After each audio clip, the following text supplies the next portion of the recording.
Então, sejam muito bem-vindos à nossa aula sobre dieta, emoções e espiritualidade.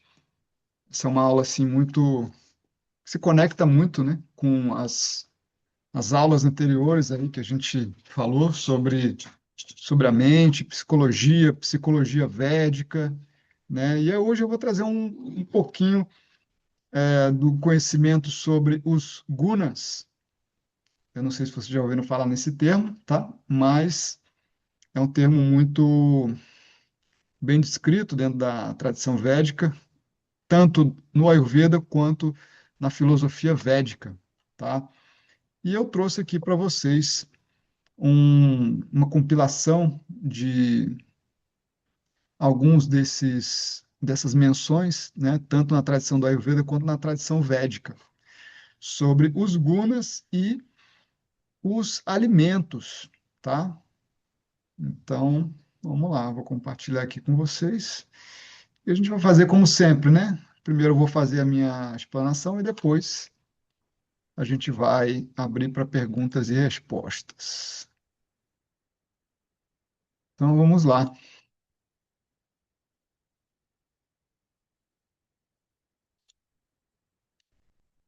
Apareceu aí para vocês? Apareceu, né? Essa é uma aula exclusiva que eu dei no curso de Dieta e Ayurveda, tá? Um curso exclusivo que eu tenho com 44 aulas, todas aulas exclusivas, muito bem elaboradas, tá? Então vamos lá, qual a relação aí da dieta e as emoções, né? Primeiro, né, a relação da dieta com a mente, né? O Ayurveda diz o seguinte: a dieta afeta a nossa mente. É o que pregam tanto o Ayurveda quanto a filosofia védica. Ahara Shuddho Sattva Shuddhi. O alimento que ingerimos reflete a natureza de nossa mente, né? Então tem um impacto direto daquilo que a gente come no estado da nossa mente. É fácil da gente observar. Repara quando você come, por exemplo, um churrasco, né? E quando você come uma comida vegetariana, a sensação é bem diferente, né? Depois no churrasco, a única coisa que você consegue fazer é deitar e dormir, porque a sua mente fica totalmente embotada, porque o seu corpo está sobrecarregado, tentando digerir aquele tanto de comida pesada que você comeu. Se você come, por outro lado, um prato de comida vegetariana, então essa comida é muito mais fácil de ser digerida. Consequentemente, a sua mente ela não está sobrecarregada e ela fica muito mais clara, tá? Então aí a gente já vê a distinção com esses dois exemplos. Fácil de entender, né? A importância do alimento. Ahara sambhava vastu rogashcha. Ahara sambhava. O alimento ingerido de forma apropriada ajuda no crescimento adequado do corpo, porém, se ingerido de maneira imprópria, leva a várias doenças, tá? Então, a gente viu primeiro uma menção sobre o corpo e agora, desculpa, primeiro uma menção sobre a mente e agora uma menção sobre o corpo, tá? Só que a gente precisa entender que existe uma conexão direta, não existe uma separação. Isso aqui é minha mente, isso aqui é meu corpo. A mente é reflexo do corpo. Para o Ayurveda, a mente ela tem sua raiz no corpo todo. Ou seja, aquilo que acontece com o seu corpo reflete aquilo que acontece com a sua mente. É um reflexo, reflexo direto. Se você está doente, você está sofrendo mentalmente. Se você está bem de saúde física, você está feliz mentalmente, né? Aquele velho ditado popular do Ocidente, mente sã, corpo sã, não é verdade? E vice-versa. E agora a gente entra aqui um pouco na ciência moderna, tá? Segundo Einstein, matéria é energia em diferentes estados. A gente sabe isso, né? Porque a água é observada no estado sólido, líquido e gasoso, né? A massa de um corpo é uma medida do seu conteúdo de energia. Então, o que ele quer dizer, né, que essa massa física que a gente observa, ela vem de energia. Podemos dizer que a matéria é energia condensada, a grosso modo, tá? E aí a gente vai fazer uma conexão com o que o Ayurveda chama de trigunas. Não sei se vocês já ouviram falar, mas eu vou explicar um pouquinho para vocês entenderem, tá? São três modos operantes da natureza: Sattva, Rajas e Tamas, tá? Então, Sattva é o modo que gera equilíbrio em tudo. Rajas é o modo da ação, do dinamismo, do movimento. E Tamas é o modo da ignorância, da destruição, tá? Essas três energias, elas estão presentes em tudo quanto é, ah, em tudo no universo, tá? Tanto do nível mais grosseiro até o nível mais sutil. Elas estão sempre presentes, tá? Então, segundo os Vedas, a energia do universo tem três qualidades, que são conhecidas como os gunas, né? E coexistem em equilíbrio, né? Como eu falei para vocês, sattva, pureza, equilíbrio, rajas, atividade, paixão, tamas, escuridão, inércia, tá? Então, como é que isso se relaciona com a gente, né? Deixa eu vamos passar primeiro aqui. Por exemplo, uma pessoa que tem influência de sattva guna, né? Ela busca uma rotina equilibrada, né? Uma rotina ayurvédica, se ela segue o dinacharya de acordar dentro do horário apropriado, dormir dentro do horário apropriado, ter uma dieta também sáttvica, que a gente vai ver um pouco mais à frente, tá? Faça uma atividade física que traga saúde para ela, enfim. Então, ela vai buscar atividades em todos os níveis que vão trazer equilíbrio para o corpo e para a mente. Ela não tem doenças no corpo e na mente, tá? Uma pessoa rajásica, ela vive em constante movimento, ela é impulsionada pela ambição, pelas paixões. Ela está sempre em busca de conquistas. Ela é movida por conquistas. Então ela está sempre buscando, buscando, buscando. Seja no campo do relacionamento, ela está sempre trocando. Porque ela está sempre. O que move ela é a ambição, são as conquistas. Então ela está sempre buscando, buscando. Ela nunca está satisfeita com o que ela tem. Tá? E isso tem um preço a ser pago. As pessoas que vivem em Raja Guna, elas gastam sua energia. A energia delas se esvai porque elas são incansáveis em tentar conquistar coisas, pessoas, etc. E aí ela adoece por conta disso. E por último, Tamaguna, tá? É a pessoa que vive no modo da ignorância.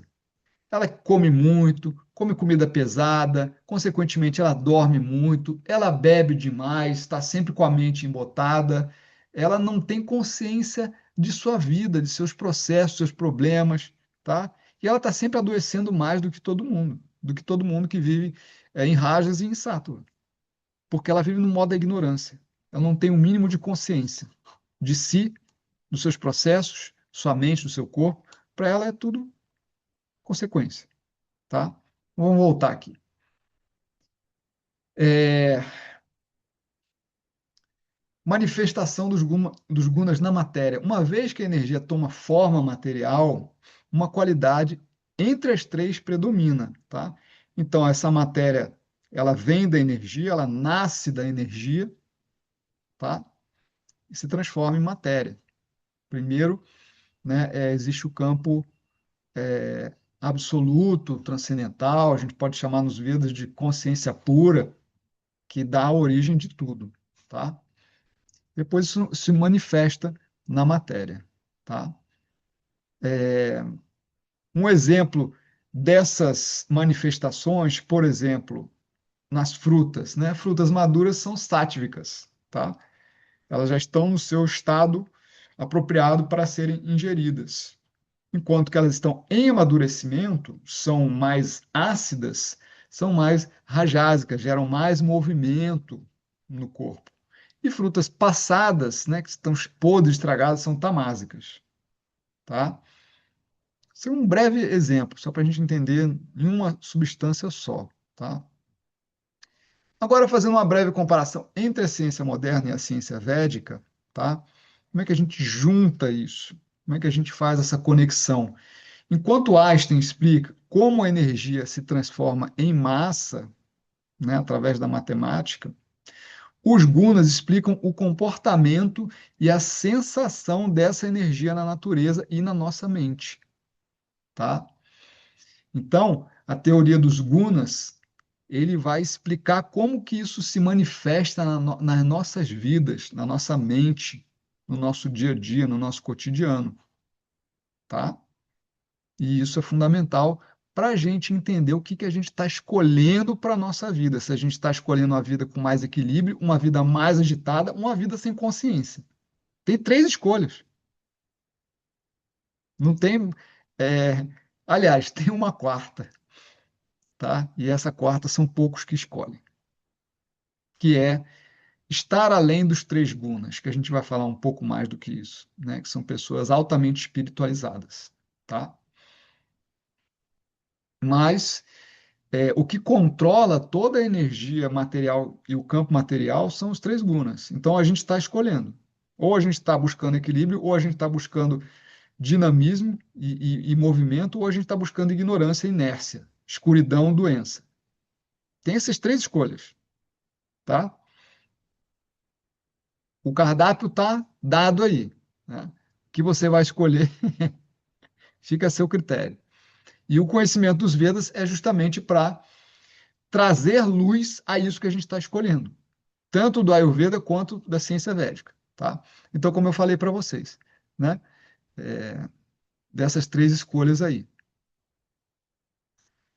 O Bhagavad Gita, não sei se vocês conhecem, mas é a escritura, uma das escrituras mais importantes da tradição védica, e foi escrito há 5.000 anos atrás, tá? Então, conta a história de Krishna e Arjuna, né? Krishna, ele vem como uma personificação ou um avatar divino para dar instruções para Arjuna, que é uma pessoa como a gente, qualquer, né? E Arjuna está no campo de batalha, guerreando, tá? E ele tem vários desafios, assim como nós temos vários desafios na nossa vida, então isso ilustra o campo de batalha da vida, tá? Então, em um verso ele fala assim, ó tu de braços poderosos, Krishna falando para Arjuna, né? Desses três gunas intrínsecos a Prakruti, ou seja, intrínsecos à natureza material, Sattva, Rajas e Tamas aprisionam no corpo o morador imperecível, tá?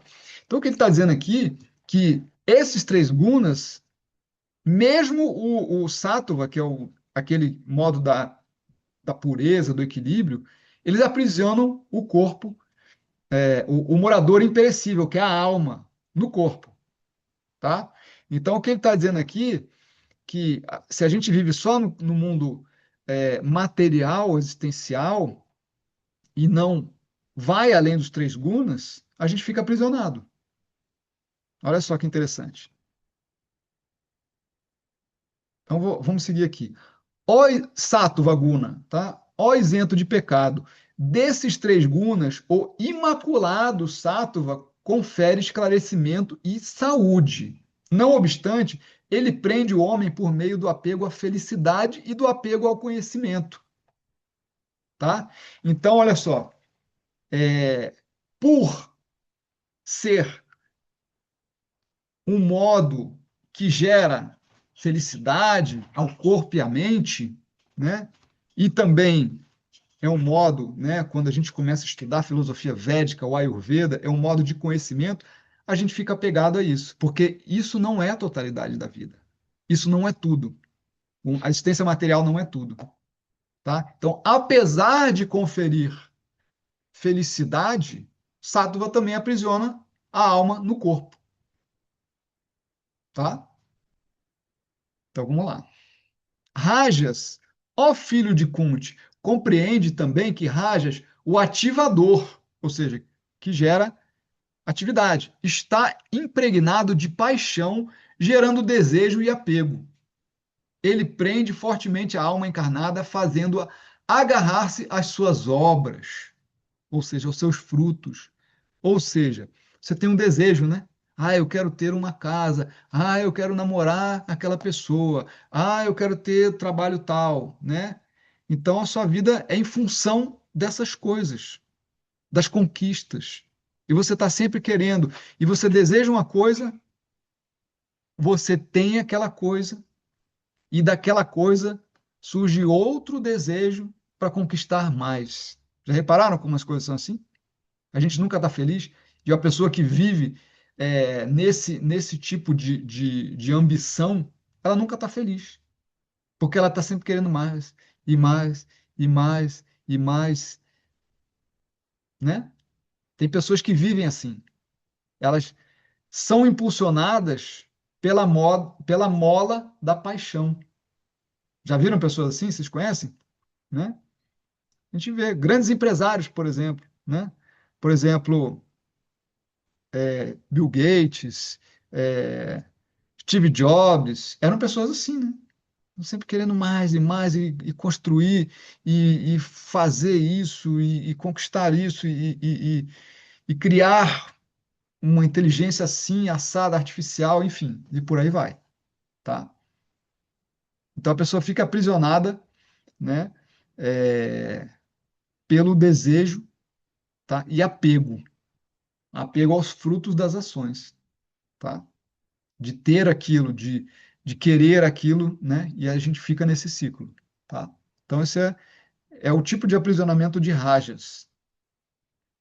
Tamas, ó Bharata, entende que Tamas surge da ignorância, iludindo todos os seres encarnados. Ele os prende pelo equívoco, pela preguiça e pela sonolência.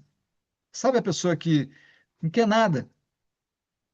Vamos supor uma pessoa que abdicou da vida e ela quer se drogar, ela quer beber, ela só quer dormir, né?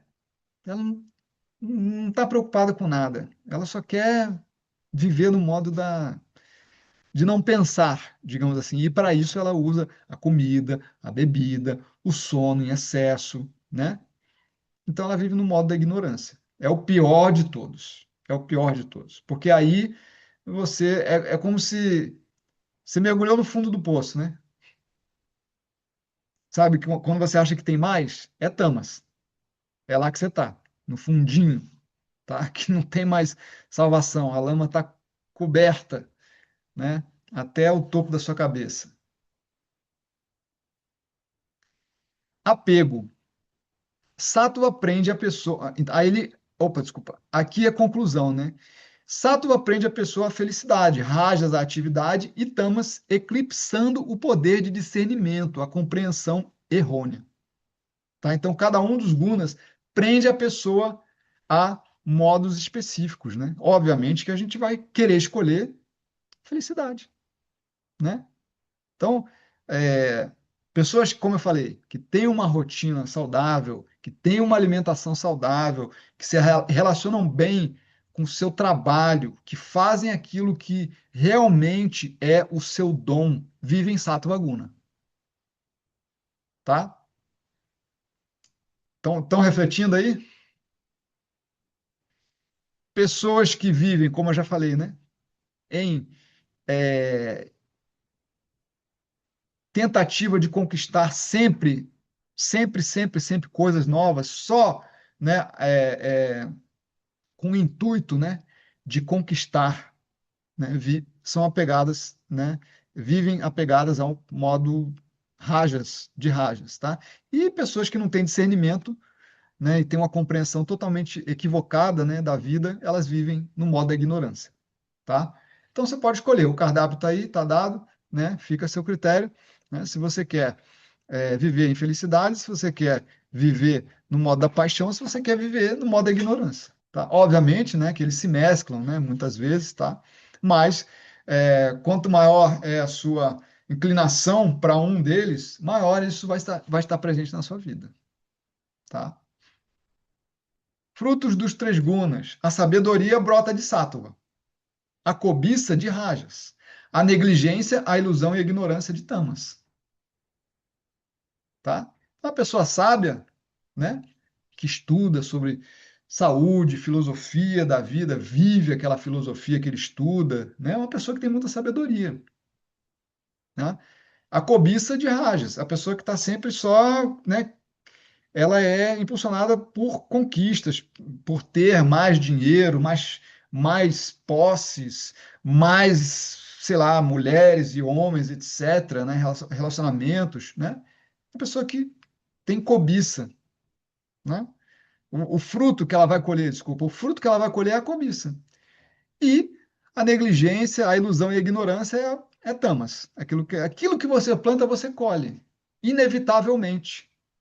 Você não planta banana, vai colher laranja. Na verdade, é inevitável. É inevitável. As escolhas estão sendo feitas a todo momento.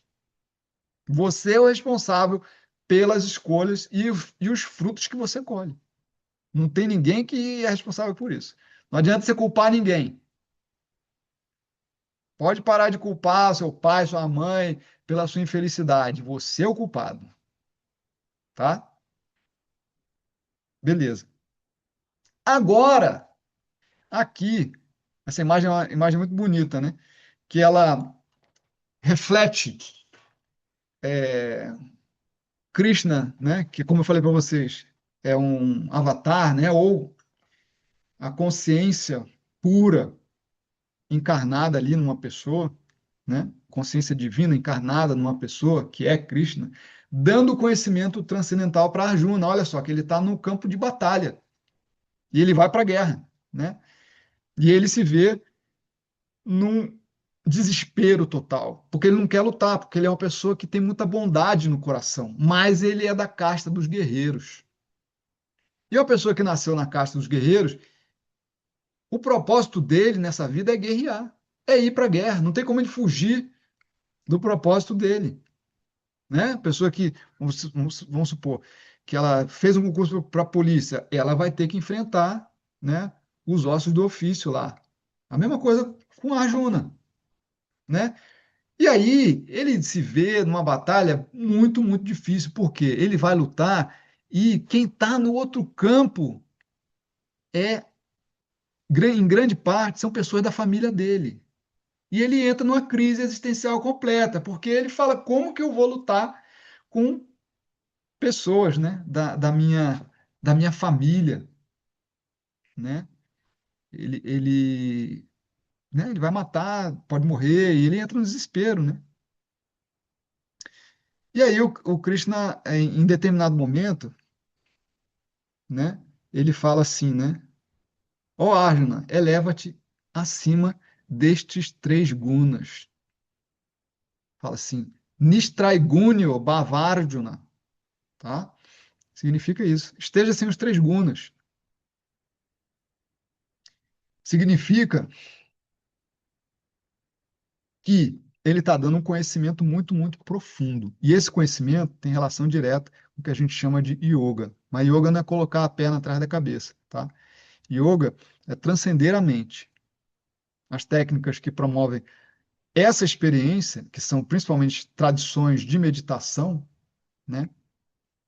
Elas promovem a transcendência da mente, para que você compreenda o que você é em essência, né? E em essência, nós somos o ser, a consciência pura, tá?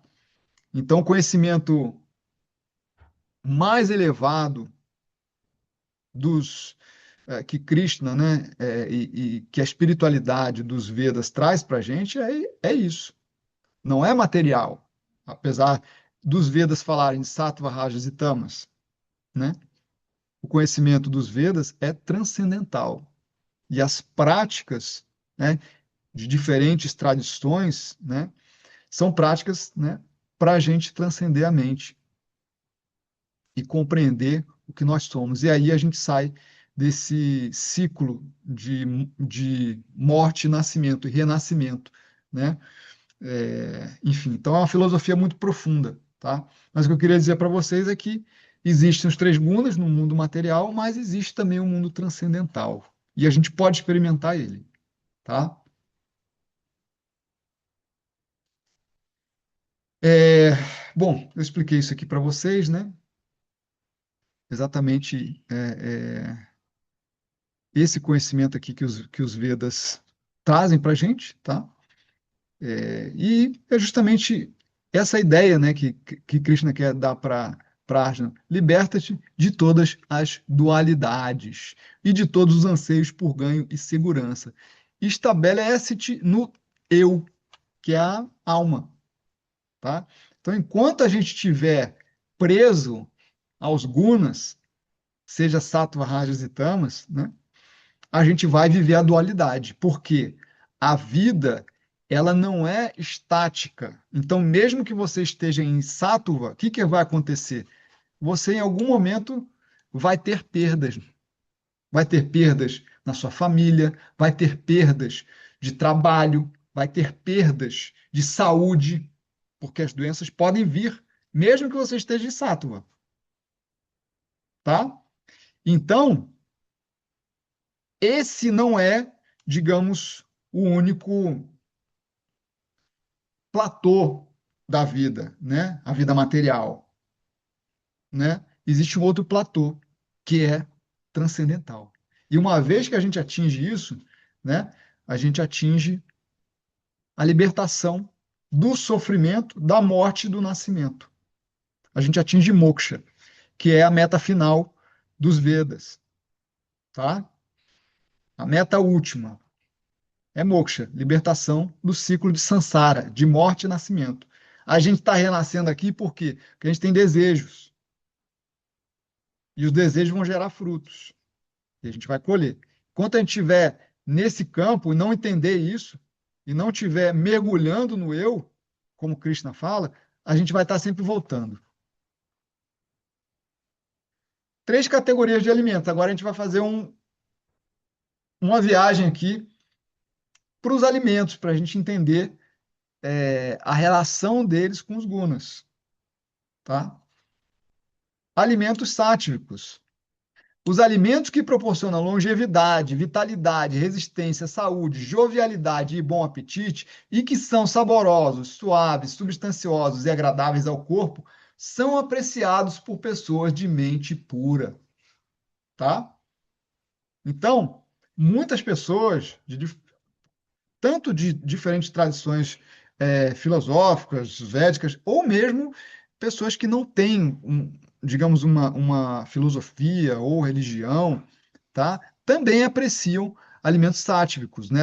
Porque ainda assim elas têm uma mente pura e buscam por uma alimentação que seja assim. O que a gente observa é que, por exemplo, o Albert Einstein, ele era vegetariano. Não sei se vocês sabem, né? Então, era uma pessoa que tinha uma mente muito pura, e era uma pessoa que tinha também uma inclinação espiritual muito grande, tá? E grandes outros filósofos da nossa era moderna, tá? Agora, se a gente for para a tradição védica, né, a gente tem vários mestres que se iluminaram e eram extremamente sátívicos, né? Comiam muito pouco e só uma comida vegetariana pura, né? Enfim, então esses são os alimentos que a gente vai ver um pouco mais à frente. Alimentos rajásicos, os alimentos que são amargos, azedos, salgados, excessivamente picantes, irritantes e ardentes são preferidos por homens rajásicos e produzem dor, tristeza e doença, tá? Alimentos que promovem muito movimento no corpo e na mente, estímulo, tá? Eles geram estímulo, tá? Por exemplo, café é um deles, né? Pimenta é uma delas, né? Alimentos tamásicos, alimentos sem valor nutritivo, insípidos, pútridos, passados, estragados, impuros, são apreciados por pessoas tamásicas. Fast food, que não é nem comida, né? Comida muito pesada, né? Como eu falei, churrasco, feijoada, que vai gerar embotamento na mente, tá? Então, esses são os alimentos tamásicos. Recomendações gerais do Ayurveda, tá? Então, o Ayurveda recomenda o que é considerado pátia, tá? Então, existe o termo pátia, que significa aquilo que não obstrui os canais do corpo. Por outro lado, aquilo que é apátia é aquilo que obstrui os canais do corpo. Então, quando eu falo de obstrução dos canais, nosso corpo tem vários canais fisiológicos e mentais, tá? Existe também um canal da mente que engloba o corpo todo. E aquilo que gera embotamento na mente é apátia, ou seja, aquilo que é tamásico. Os alimentos que fazem bem para quase todo mundo, quase sempre, são considerados pátia. Aí ele fala arroz, cevada, trigo, né, grãos, né?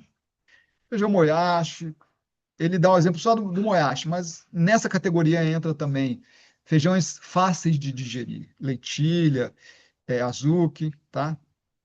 Sal de rocha, açúcar, açúcar mascavo, alimentos. Eu escrevi, deu uma pulada aqui na digitação. Uva passa, mel, leite fresco da vaca, óbvio, né? Ghee, romã, haritaki e amalá, que são duas frutas que vêm da Índia, riquíssimas em antioxidantes, assim como o romã e a uva passa também. E carne de animais de terra desértica, que é uma carne mais leve de todas, tá? E por último, a água da chuva, que é uma água muito boa para consumo, óbvio, né? Estou falando água da chuva, não estou falando da chuva de São Paulo, mas de um lugar puro, tá? Esses são os alimentos mais puros e que geram equilíbrio no corpo e na mente. São recomendações gerais para a Ayurveda. Se a gente quiser tirar a carne, ela se torna mais sátrica ainda, tá? Promovem saúde a nível físico e mental.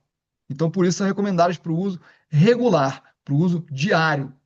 Agora, observa, isso aqui é o que a Ayurveda recomenda para o uso diário. O que a gente faz uso? De coisas totalmente opostas, né? As pessoas comem carne todo dia, queijo todo dia, iogurte todo dia, misturas que são incompatíveis, frutas pesadas, doces, né? Que estão mistura de, por exemplo, um bolo, né? Tem leite, ovo, açúcar, óleo, uma mistura super pesada, né? E várias outras misturas que a gente nem considera como alimentos, né? Que são os processados, né? Os industrializados, né?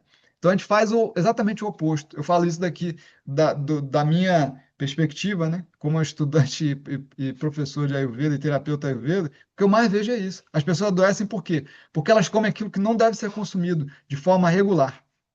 E muito. E não é uma vez, duas vezes, elas comem 5, 6 vezes por dia aquilo que não deve ser consumido regularmente, tá? Então, além da qualidade do alimento, tem a quantidade também, né? Enfim, então, o Ayurveda fala que os maiores problemas que a gente vê são derivados do excesso de nutrição e não da falta, tá? Bom, por último aqui, considerações fundamentais, né? Quando a gente considera a dieta, o que que a gente tem que considerar? Quem é o indivíduo, que tem suas qualidades e características únicas, né? A relação com os doshas, Vata, Pitta e Kapha, né? A relação com o seu trabalho, tá? Por exemplo, a dieta de um lutador de MMA não pode ser igual da dieta de um filósofo, né? De uma pessoa que vive em contemplação, em práticas espirituais. Não pode ser igual. Por quê? Porque um precisa de muita força, de muita resistência, de muita energia. Então, ele tem um gasto calórico muito grande. Então ele precisa de uma comida que realmente promova força para ele. Aí, nesse sentido, faz é, nesse caso, faz sentido uma dieta com carne. Assim como um pedreiro, né? Que acorda 4 horas da manhã e vai virar laje o dia inteiro. pegando peso, né? Agora, um filósofo, uma pessoa que vive de práticas espirituais, ele pode muito bem comer uma vez por dia, uma dieta vegetariana. Por quê? Ele não quer ficar preso no corpo. A prática dele é para quê? Para transcender a mente. E se a dieta dele é pesada, a atenção dele vai estar sempre no corpo, porque o corpo dele está denso. Tá entendendo a lógica? Deixa acesa essa luz aqui de fora. Obrigado. Qual a hora e o local, né? A estação, também isso tudo tem que ser considerado, né? No verão a gente come comida diferente do inverno, né?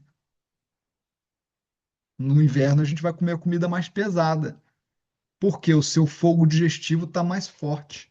No verão está mais fraco, né? Como uma tentativa de adaptar o corpo à estação. O calor sai para fora. E no inverno o fogo aumenta dentro do seu corpo. E aí ele é capaz de digerir comida pesada, tá? Qual é o alimento adequado, né, para esse indivíduo, né?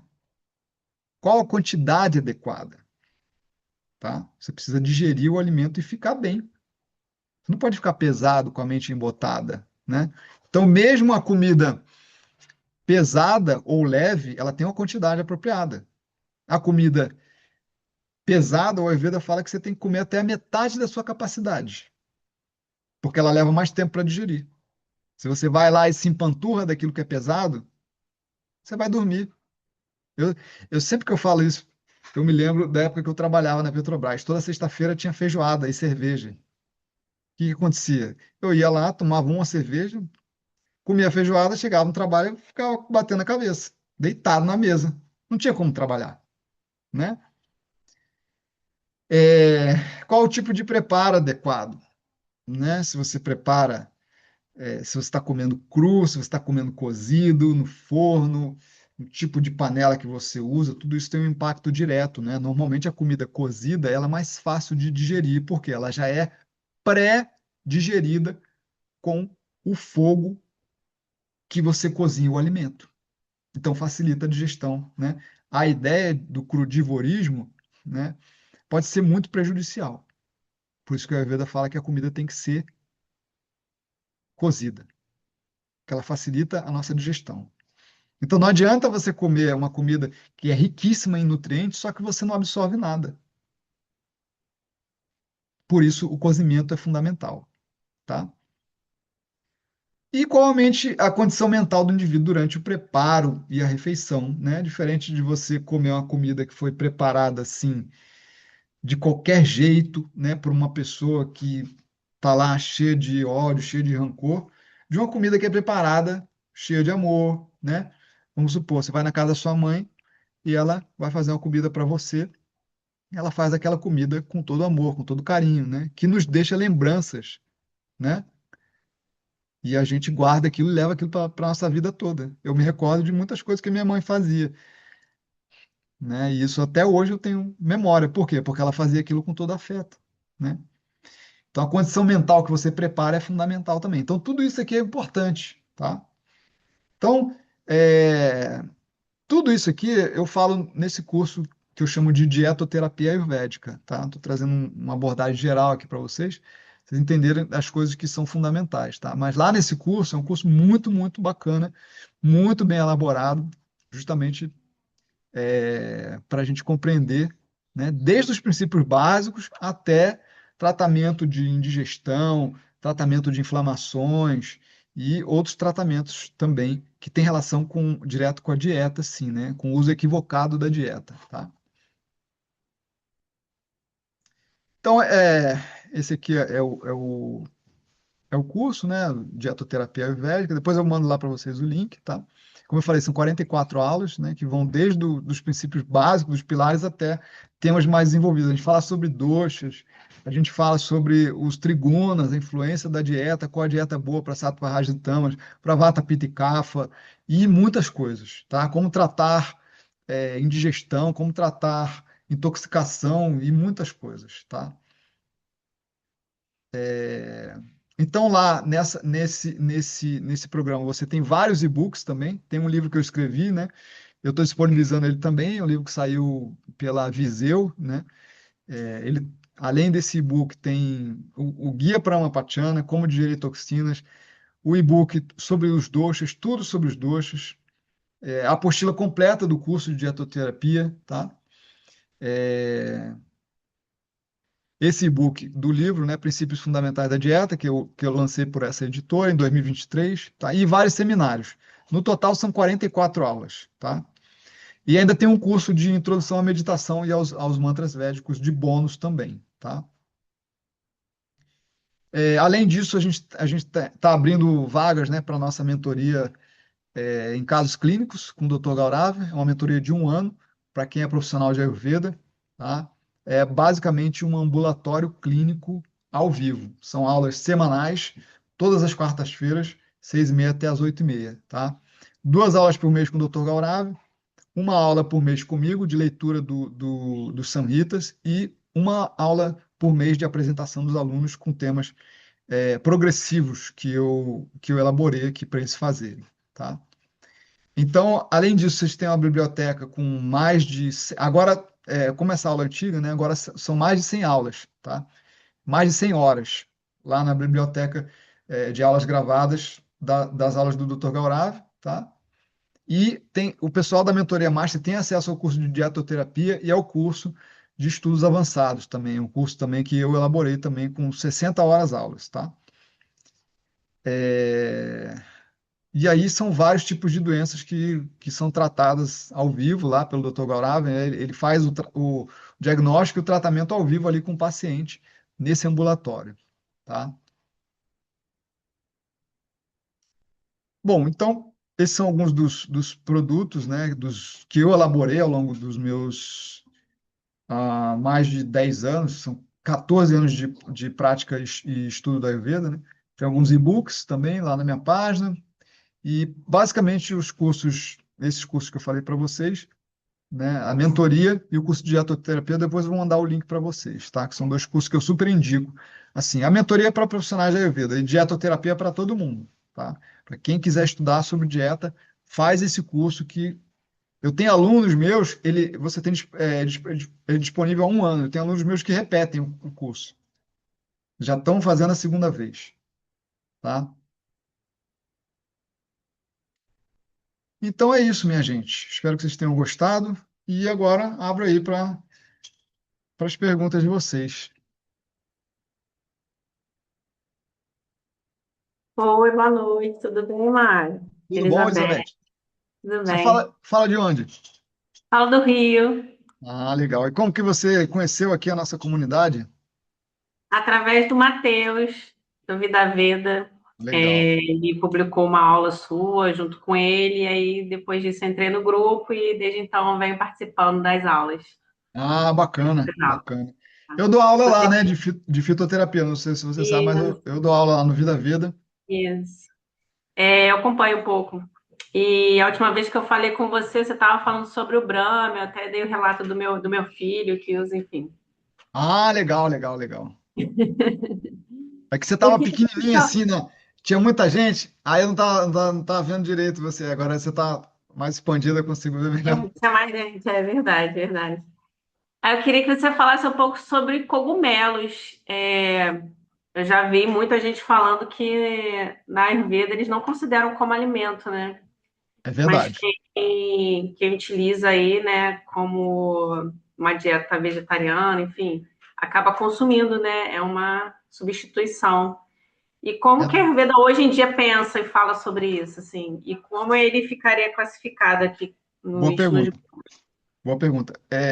O Charaka fala que os cogumelos aumentam demais o kapha e secreção nasal, tá?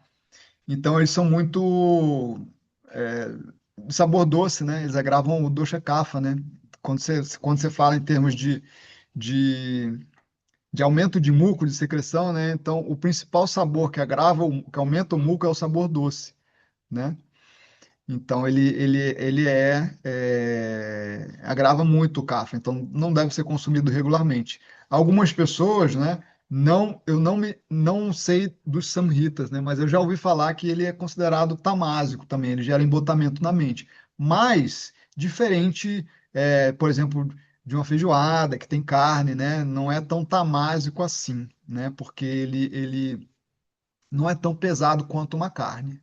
Se você experimentar, né, você vai ver que ele não vai gerar esse embotamento na nossa mente quanto carnes, né? O pessoal tanto fala aí agora da moda, dieta da moda, dieta carnívora, né? A loucura,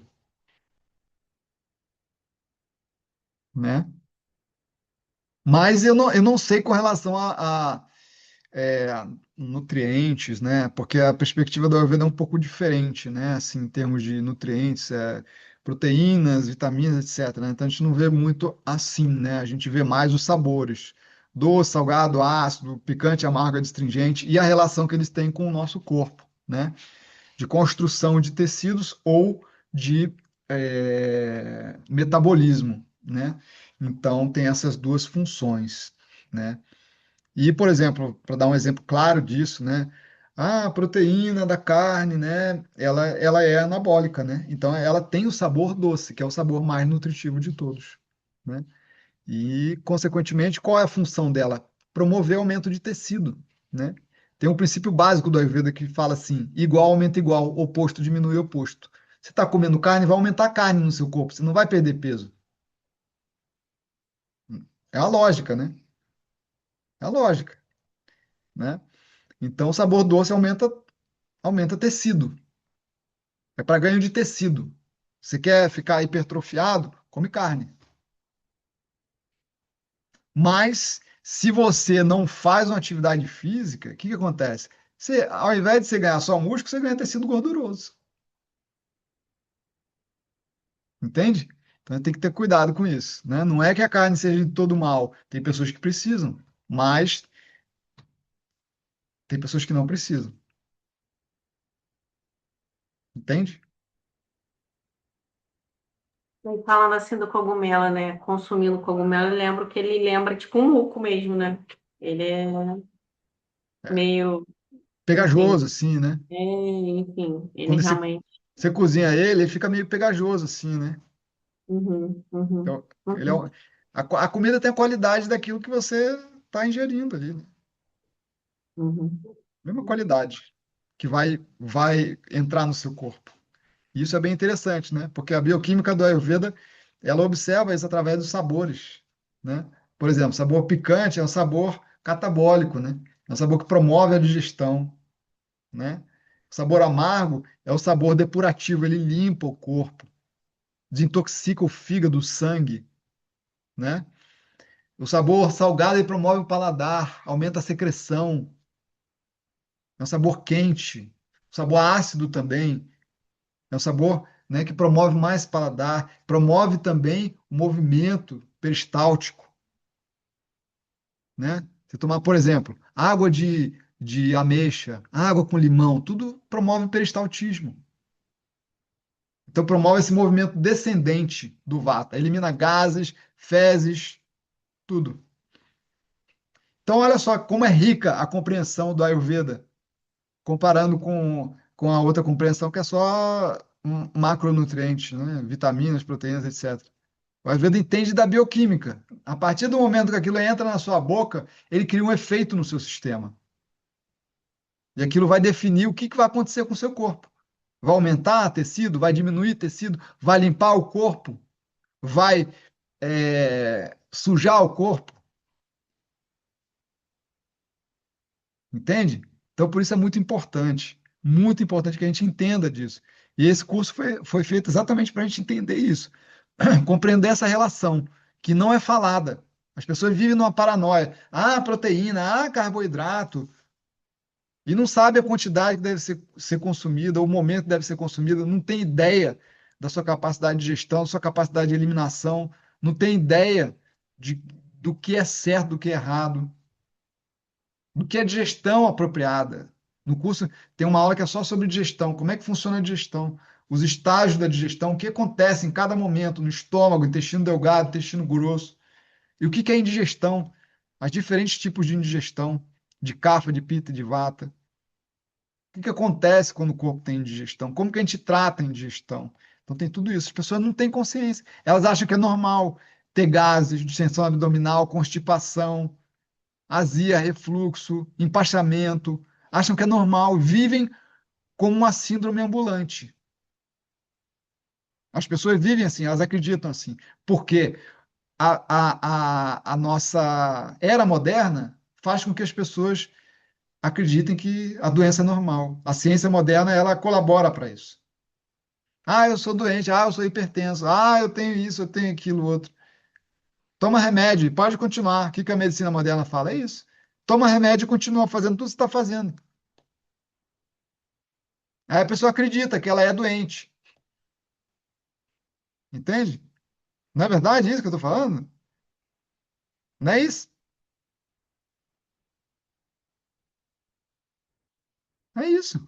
Meu pai, meu pai faleceu ele tomou remédio para hipertensão durante 30 anos. Desde os 35 até os 63. Foi quando ele faleceu, de ataque cardíaco. Por quê? Não cuidava da alimentação.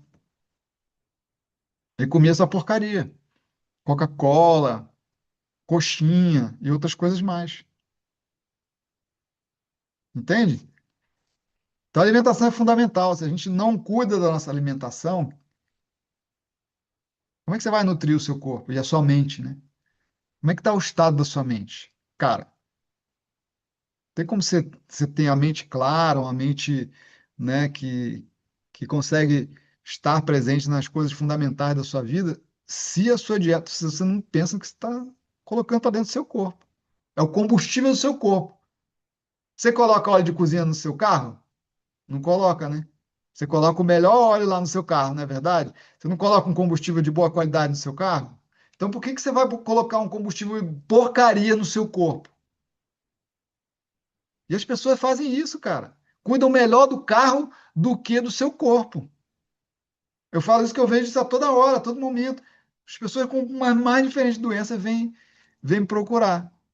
Tô com isso, tô com elas vêm com a lista assim, de doença, né? Eu tenho isso, tenho isso, tenho isso, tenho aquilo outro, tem doença que eu descubro só porque eu pergunto assim: quais remédios você toma?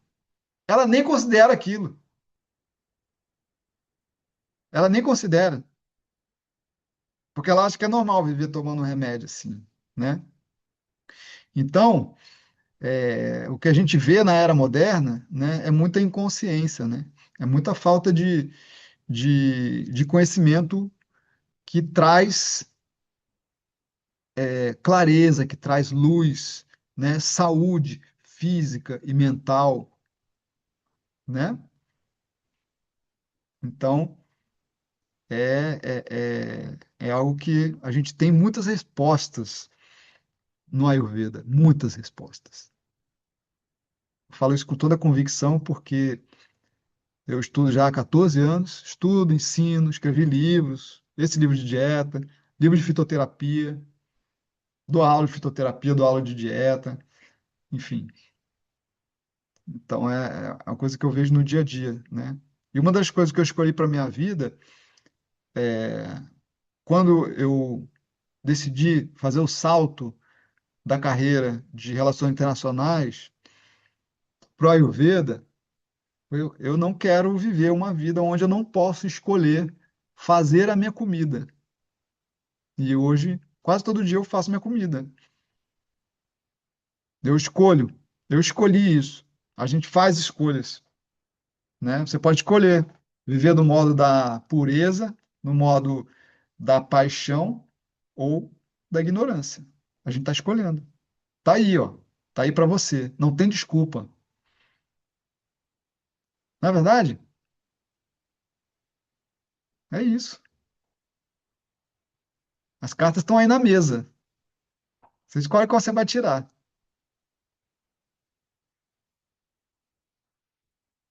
né?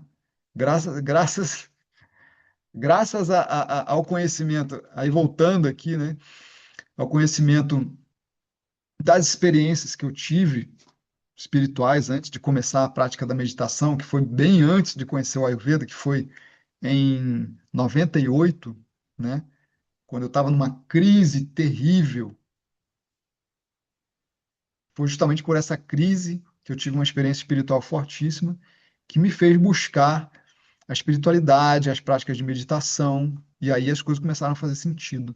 Eu comecei a me entender, entender quem eu sou realmente e fazer escolhas. Que a meditação me colocou nesse patamar de conseguir fazer escolhas. Até então, as escolhas eram feitas pelo meu ciclo social, dos meus amigos, né? Eu escolhi, todo mundo vai estudar relações internacionais, eu vou também, deve ser legal.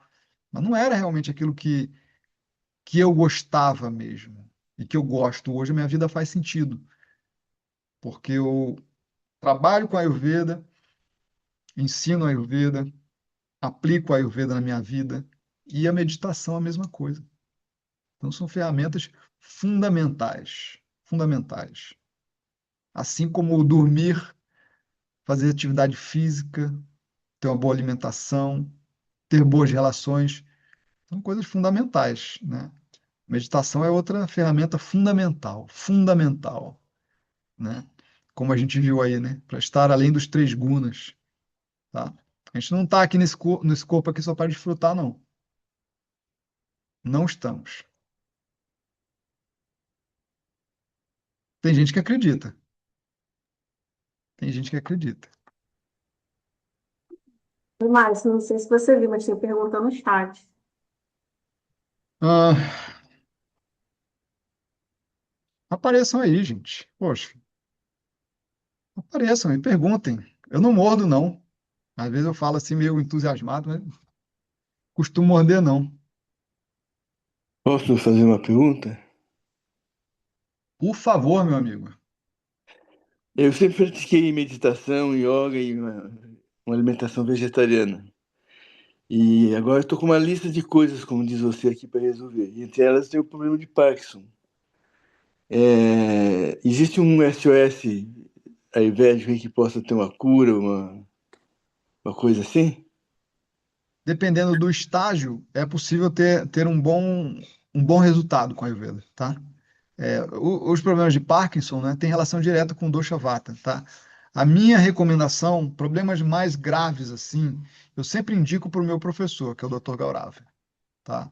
Porque ele já é um médico com experiência clínica de 18 anos e ele, enfim, conhece muito sobre as doenças, né? Ele trata N tipos de doenças complicadíssimas, assim, tá?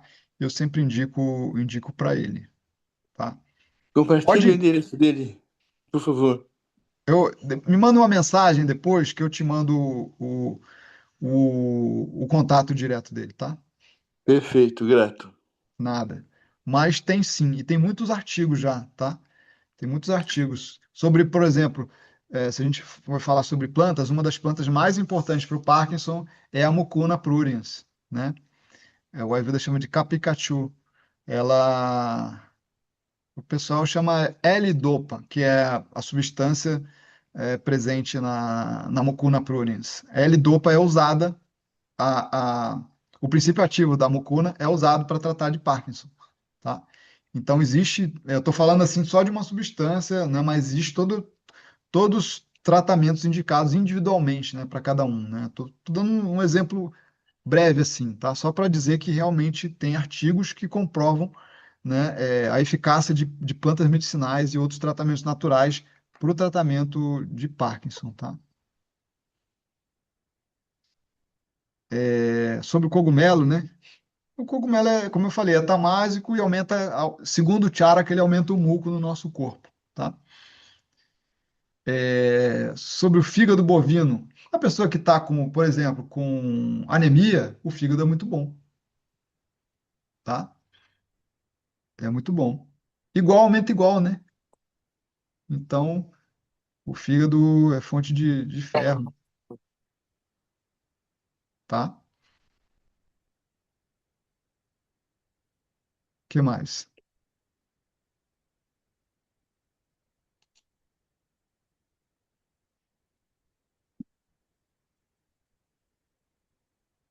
Enfim,